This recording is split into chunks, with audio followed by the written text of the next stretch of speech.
અમરેલીના રાજસ્થળી ગામે દાદી બની ડાકણ।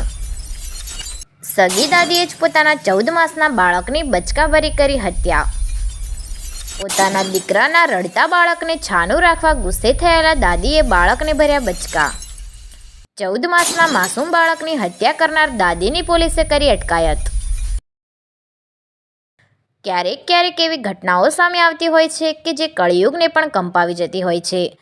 ત્યારે આવી જ એક કંપારીજનક ઘટના અમરેલીના રાજસ્થળી ગામે બનવા પામી છે, જેમાં ઘટના કંઈક એવી છે કે પોતાના દીકરાના 14 માસના રડતા બાળકને છાનું રાખવા ગુસ્સામાં આવેલા દાદીએ બાળકને બચકા ભર્યા હતા, જેના કારણે આ માસૂમ બાળકનું મોત નીપજ્યું હતું।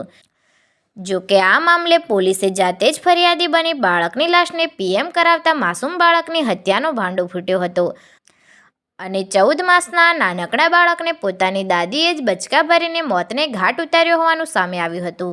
જોકે પોલીસે આ ઘટનામાં બાળકને બચકા ભરી મોતને ઘાટ ઉતારનાર દાદીની અટકાયત કરી છે અને આગળની વધુ તપાસ હાથ ધરી છે। અમરેલી તાલુકા પોલીસ સ્ટેશનના રાજસ્થળી ગામે 1 વર્ષ 2 માસનું કોઈ બાળક શંકાસ્પદ હાલતમાં મરણ ગયેલ છે તેવી પોલીસને જાણ થતાં પોલીસ તાત્કાલિક સ્થળ પર પહોંચી હુસેનભાઈ બચુભાઈ સૈયદ કે જે મરણ જનાર બાળકના દાદા હતા તેમને મળી એની જાહેરાત લીધી। શરીરે નાની મોટી ઈજા બચકા ભરેલા હોવાનું જણાવતા તાત્કાલિક પેનલ પીએમ માટે બાળકની બોડીને મોકલવામાં આવી। અકસ્માત મોત દાખલ કરેલ એ તપાસ દરમિયાન હકીકત જાહેર થયેલ મરણ જનાર બાળક અને એની બેન બંને જણા પોતાની દાદી સાથે કુલસનબેન હુસેનભાઈ સૈયદ સાથે રૂમમાં રમતા હતા, સૂતા હતા।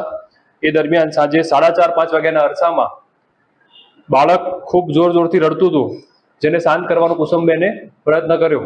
તેમ છતાં એ રડવાનું બંધ નહીં કરતા કુસુમબેનને ગુસ્સો આવી ગયેલો અને કુલસનબેને અલી રજાકના ગાલ પર, આંખ પર, કપાળના, હાથ પગે બચકા ભરેલ તેમજ મોઢાના ભાગે અને હાથ પગના ભાગે ઝાપટ કરેલ, મૂઢ માર મારેલ અને ત્યારબાદ બાળક મરી ગયેલ।